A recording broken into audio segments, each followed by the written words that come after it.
Kamusta mga kaibigan? Ipagpatuloy natin pag-usapan ang map sensor kung paano ito gumagana sa engine. Recap muna tayo sa unang bahagi ng topic natin. Ito ang intake manifold. Dito sa posisyon na ito, dito nakakonect ang suction pipe kasama ang air filter. At ito naman papunta sa cylinder. Start natin ang engine at umandar na ito sa idle speed at may hangin na pumapasok sa intake manifold para ma-explain natin ang map sensor habang umaandar ang makina. Okay, balikan natin ang map sensor. May mga component ito.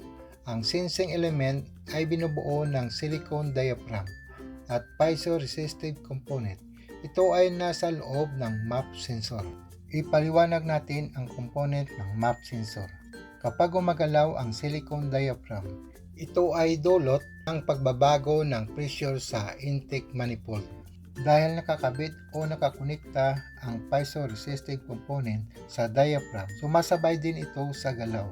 At dito na pumapasok ang mahalagang bahagi ng component. Ano ang mangyayari kapag nagbabago ng resistance ang piezo-resistive component? Kapag ito ay na-deform o na-diin ng galaw ng diaphragm, dahil nagbabago ng resistance, nagbabago rin ang voltage ng output ng sensor.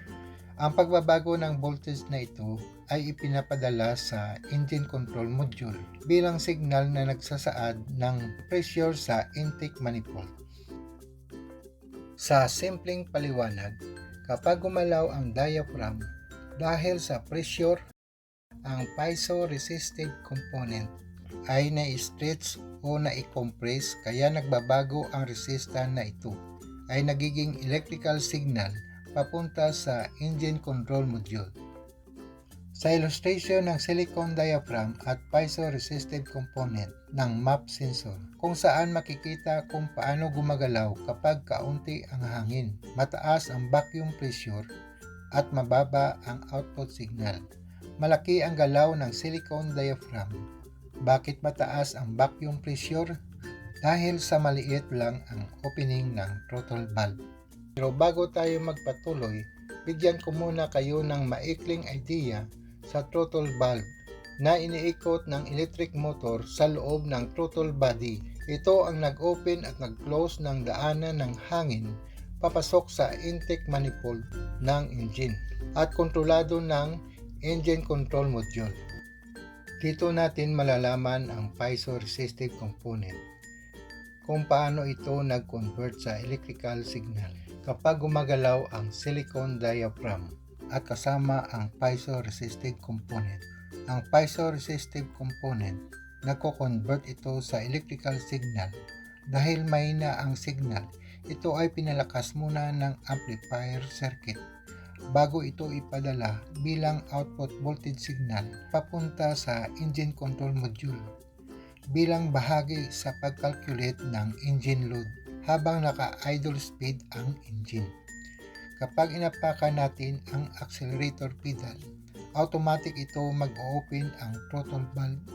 Maraming hangin ang pumapasok sa intake manifold at bumaba ang vacuum pressure. Tumataas ang output signal ng map sensor at maliit ang galaw ng diaphragm. Para malaman ang actual engine load, ipinapadala ang voltage signal sa engine control module na dumadaan sa input protection circuit tulad ng resistor at filter bago ito ipasok sa microcontroller. Dito na ito pinoproseso para calculate ang tamang fuel at ignition timing para sa mas matipid na fuel at efficient ang takbo ng engine. Bakit mababa ang vacuum sa loob ng intake manifold? Dahil malaki na ang opening ng throttle valve. Dito nagtapos ang video natin at ito ang naging resulta ng pananaliksik natin tungkol sa map sensor. Baka may mga parts pa na hindi ko na-explain dahil limited lang ang oras natin.